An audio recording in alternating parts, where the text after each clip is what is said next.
heck, that all squished. You can still read it though, right? Men of the Cross. Hello, my friend. I'm Charlie Simons, your host here on Do Not Talk, talking to the people you're never supposed to talk to, talking about things you're not supposed to talk about. Kind of what I do. There's an apathy that startles me. It's something I never thought I'd see in my lifetime, and that is an almost don't care attitude when it comes to the child sex trafficking. That is a multi-billion-dollar business all over the world. There's things going here in the United States of America during the 4 years of the Biden disaster when he opened up the borders, and children were being trafficked like never before, and cartels have come in and have taken over that business. It's more profitable for them than selling drugs, because you can sell a kid over and over and over again, can't you now? Rent a kid out, rent a kid. That's what they were doing when they came across the border, these moms and dads carrying their children. There were no DNA tests done. Now they're finding out so much of it was just the cartel going, you're taking this kid across. And they had these wristbands that they had to wear, different colors, which told the people on the other side, the criminals on the other side, where the kids were going. Unfortunately, our own United States government had a huge hand in making it all happen. At one point, it was reported that there were children while Biden was in office. They were just missing, that had come across the border, just missing. I don't know what happened to them. Now, that's the government telling us 300,000 kids. So I'm quite sure it was a whole lot more. Crazy. But what's crazy to me is the apathetic way that people are not even talking about it. If you're going to be complaining about anything going on in the world right now and the United States of America, to me, as far as I'm concerned, it should be the children. That's the most important thing. Jesus felt so strongly about them that he said, if anyone causes any of these young ones to stumble, it would be better for them to have a heavy millstone tied around their neck and to be cast into the sea. He didn't say they should do it to themselves. He said it should be done to them. That's how serious he was. You don't jack with kids. You just don't jack with kids. And it's so prevalent now as we're finding out more and more. Hollywood's involved, music is involved, government is involved, many people making a lot of money, many people using the children for their own sick, demented, twisted pleasure. And then the adrenochrome. I'm amazed at how many of my fellow Christian conservatives don't even know what that is. I mentioned that word and they're like, what's that? Well, I'll tell you what, I've talked about it a lot, and I've put people on who talk about it a lot. So if you don't know about it, you haven't been watching my shows. But it's a horrific thing that's happening, and it's distressing. It hurts my heart. And I asked the Lord to break my heart for what breaks his. That's all. You don't mess with the children. The grooming going on in schools, all of it, they're all messing with the children. It's demonic, it's satanic. And many of these children are used in satanic rituals. It's insane. Oh, Charlie, it's not that bad. Oh, it really isn't going on. Really? I'll tell you what, I want you to meet Lucian. He's my guest on today's show. And he is integral in something that's happening the first weekend of March. And that is in Hendersonville, North Carolina. So if you're anywhere in that area, it doesn't cost a lot to go to this thing. And they've got an amazing lineup of guest speakers for 2 days. And it's at the Horseshoe Farm. Sounds like a cool place, a great place. And Lord willing, I'm going to be there broadcasting live from the event. So I want to talk about that. I want to talk about what they're doing. It is awakeandbold.org, awakeandbold.org, nonprofit, putting on this event coming up again the first weekend of March in little old Hendersonville, North Carolina. Let's get him in the mix right now and talk about it. Ready? Hit it. Yeah! Hello, my friend. Hello, Charlie. I am so looking forward to talking to you about what's going on. What is Awake and Bold, and what powers you folks, and what are you doing to end child sex trafficking? So I came across Awaken Bold about 5 years ago after I had gone through a training with the Association for the Recovery of Children. The founder of that, Boz El Boz, who's a former CIA Mhm. counterterrorism expert with the Marine Corps, retired, um, co-actor on The Blacklist. If anybody ever watched The Blacklist, it was a Netflix series. And that's a very unique training, the only one like it.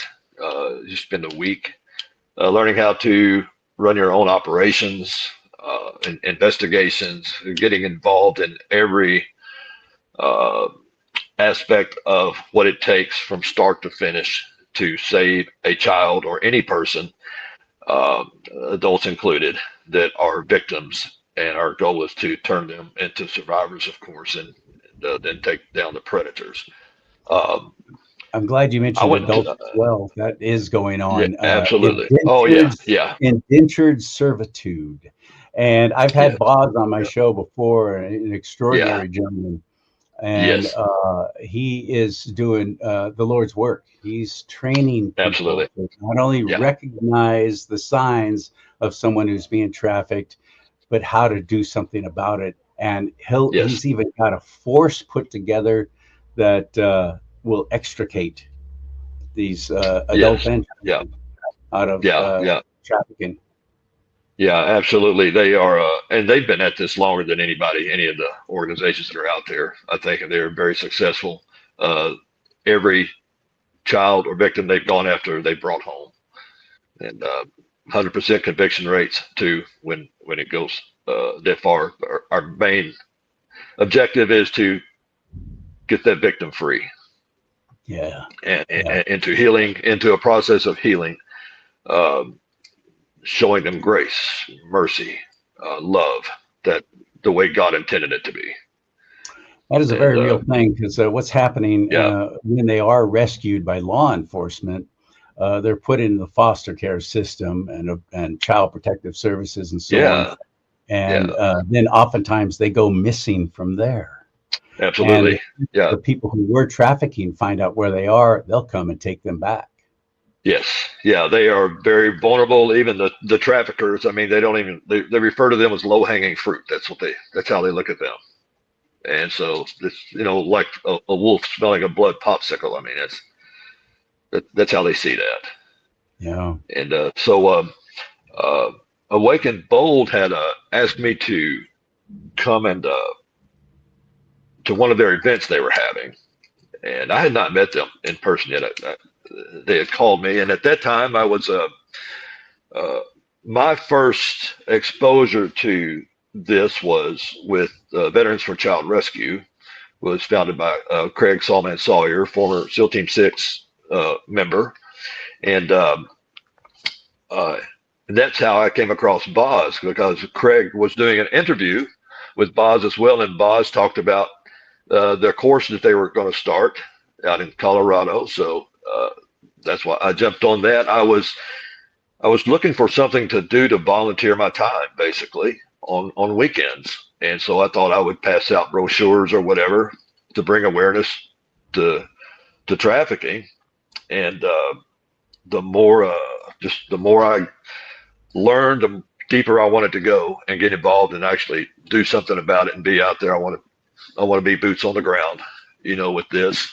And so I did that event, and Boz was actually the headliner, the speaker for this. Uh, then they were not able to make it, and so they asked me. They asked me if I would stand in his place to speak. Which my first reaction was, "Come on, man! They're looking for Boz Boz.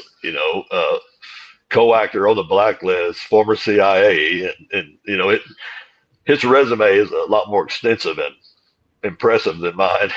Yeah, I understand. But No, I understand. yeah, but it Those are went tough great. things. Yeah. Everything went fine. And so So I became a strategic partner, which I still am with Veterans for Child Rescue and Association for the Recovery of Children. And so in this event, led to phone calls, tips of people that suspected this going on in this area where I live in Asheville, North Carolina, right now. And so as Awaken Bold continued to have these events and town hall type meetings, like one that we're getting ready to have, this one's a 2-day event. First time we've done this one. Yeah, there's a great lineup of people there. I tell you, I could just sit back and listen to these people all day. I don't have to speak, take the stage for anything. They Yeah. are amazing. And but it's always led to more information, cases to investigate. And I got to tell you, I've never met a group of women Awaken Bold. Now I think there's 2 of us. Joey, who's former NYPD, you'll be hearing from him at the event as well. So we're the 2 fellas that tag along in this. This is an amazing group of women. I've never met anyone as committed to this cause as them. They're just amazing. So I owe a lot to them for, number one, inviting me to that first event, and they are just a great support network, just as Boz and Craig Sawyer with their organizations too. So it gives, in that training and volunteering with Vets for Child Rescue, it gives me access to a network of a team that I would not have had I not gone through that training. That training does give you some very high people, very good at what they do.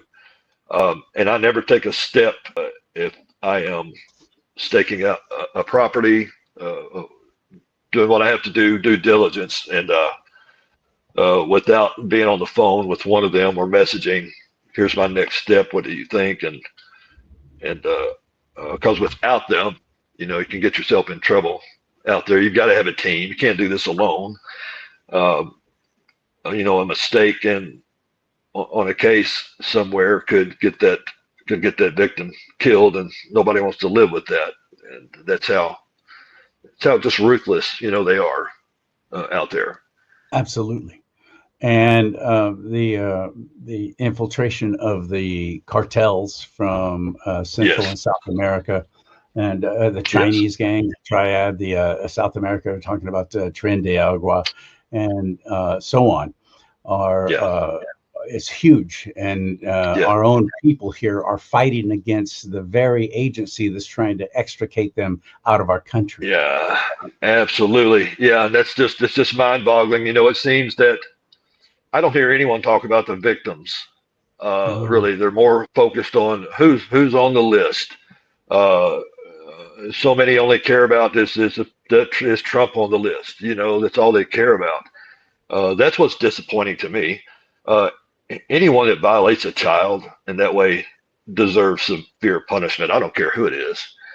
But, there are victims out there, survivors, some that I'm sure are not alive anymore as well. They do have a life expectancy, and it's not very long when they're used that way.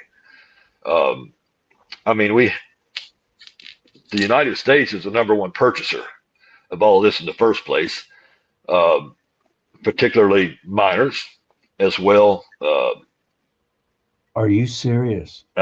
Yes, out of the I had 100. no idea the United States was the main customer. We are the largest customer. So let's estimate 152 billion dollars.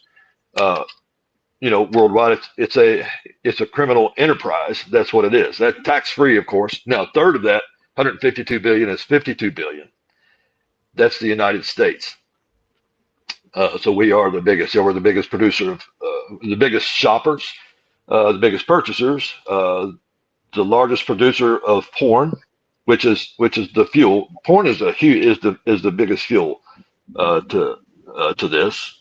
We're the #1 in production of porn, and per capita per person each day of minutes searching porn. The United States leads the way in all of that. That's very disappointing. I'm Yeah, disappointed in my own fellow Americans, but I'm yeah, more disappointed in the people that are sitting back and saying nothing and doing nothing. doing nothing. If Yeah, we yeah, it's rose up in numbers, yeah, just tremendous numbers, and we rose up and we said, nope, this is it. This is over. You're not going to do this anymore. If we did yes, that, things would yeah, happen, but we're not. yes, And that's yeah. why I No, we are love not.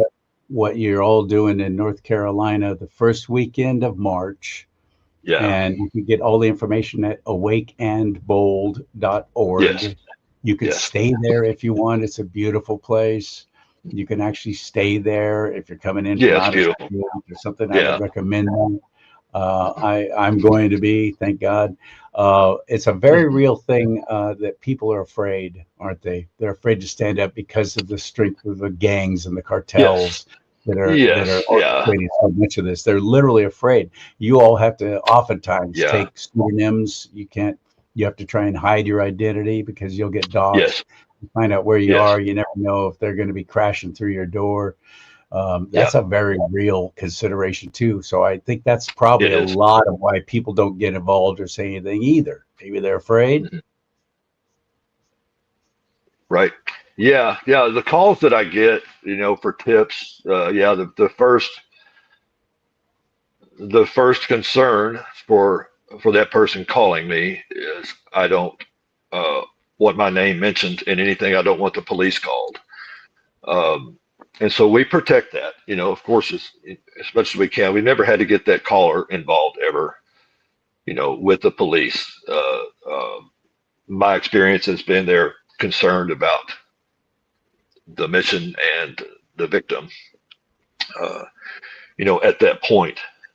Uh, the first call I got was actually ended up being a human slavery operation that was being operated out of a home in Western North Carolina. And there were a neighbor had observed this was in a nice neighborhood, a very nice neighborhood. It was, a decent home. And, but there was a van loading up um, a large van, 15 passenger van, two of them actually, that were loading up Asians and dropping them off at a couple of restaurants in the area. And that home, another flag was the windows being boarded up, air conditioning unit in each window around the house. So they were being kept in these rooms, and but that ended up getting taken down, and but never had to report that caller or anything. The police never did need to talk to the caller. But that is their biggest concern, and it is a real concern. Had a case here, uh, uh, and Esther, I'll speak to this one, where the pimp was taking his one of his girls to the methadone clinic to help nurse her addiction, of course, because that's how they keep them locked in as well. Uh, Oh yeah, a lot of drugs are involved in this. but yeah, and so this pimp too was also paying the mortgage of her mother's home, so just another way to keep control.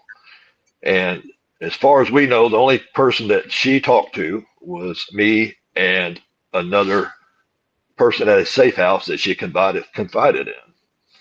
And so we had the time set up uh, to get her because he would drop her off and leave. So we had the time set up to rescue her and to get her into a safe path of healing and life and get her completely away. Somehow, he got tipped off.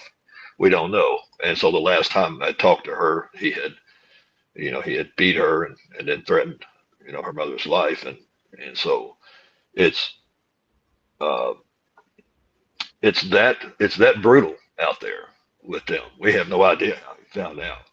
But so yeah, the gangs, the cartels, and there's your mainstream gangs that uh, they're very tech savvy. They are intelligent. They don't all look like they are in gangs. Um, it's we chase. You have to keep chasing this and try to keep up. and do what you can, it seems, because they know what they're doing and they're good at it, and it's And even they're gotten to well where now well funded. well funded. And that's another thing that's interesting that we know now. Like the average pimp now has four girls, four ladies. Uh, it's pay to play now. It's not it's not just it's $20 here or there, where the way some people think. I mean, it's really pay to play. And the Epstein thing that fueled it. That kicked it up a notch. Top tier levels, and thousands of dollars. But those four girls bring that pimp an average of $2 million a year. Just four ladies. That's how much money is in it. I'm sickened by the people who are actually paying for these services. That just Absolutely, yeah. And we lead the way in that. The United States leads the way in that. Yeah. What has happened to the men in this country? And it is predominantly men, isn't it? It's usually women, Oh but yeah. they do have a lot Yeah. of boys too. A lot of boys being A used big sexually. increase for the request for boys just continues to go up. The request for younger. I mean, all the way down to infants, continues to increase. Yeah, that should break our hearts as a country and cause us not to look the other way. That's why I use the term "stop unseeing it" a lot. When this subject comes up, the room will get quiet. You know, Um, or people get uncomfortable if that subject's brought up. Around them, and some of that is uh, they don't know a lot about it, or they know something about it. There's usually one of two reasons it makes them uncomfortable. Either they don't know and it's weird, or it's creepy, or something like that, or they know something about it, or they've been victimized in some way. and victimized too. Wow. Yeah. Hmm. I know that Hope Beryl Green is one of the guest speakers there. She was actually trafficked as a child. Her Yeah. story is heartbreaking, very hard to hear, but she's an extraordinary person. Who else do you have guest Yeah. speakers? Juan Saban, um, Juan Jerry, O'Sullivan. Yeah. Juan Saban, yeah, Jerry. Guys, can't think of his last name. I know Jerry at the moment. Jason Cisneros, who works with it's called PERT. That's the acronym, and he has done rescues internationally with their team. If you want to get more information, go to their website, Yeah, awakeandbold.org, yeah, yeah. I don't. Yeah, awakeandbold.org. yeah, And thank yeah. God for the place that said yes to letting you hold this at their venue in North Well, Carolina. exactly. Yeah, and they're being Uh, very supportive. Yeah, yeah, more information on that, go to thehorseshoefarm.com. yeah, Thehorseshoefarm.com. yeah. And so there you go. Those are the two websites you want to check out. I strongly encourage you to go to this event. It's going to be a safe event, but an eye-opening one as well, and an encouraging one too, I hope. Yes. And Oh, that oh is yeah. all Oh yeah. happening the very first weekend of March. Yeah. And Ray Lucian, it's been a pleasure meeting you or online. I'm looking forward to meeting you in person. Thank you for Yeah. spending the Yeah. time with us here today. Yeah. Well, thank you so much, Charlie. It's good to see you, and I look forward to meeting you in person as well. And my show is charliesimons.com, CharlieSimons.com. Buy some merchandise there. You'll be helping this show stay on the air. Or if you can just give, that'd be great, because I got to come up with some airfare to fly to North Carolina from California. So if you can help me there, please do. There's several different ways, including Venmo at charliesimons.com. May God bless you and keep you. May God bless America. But most importantly, America, bless God.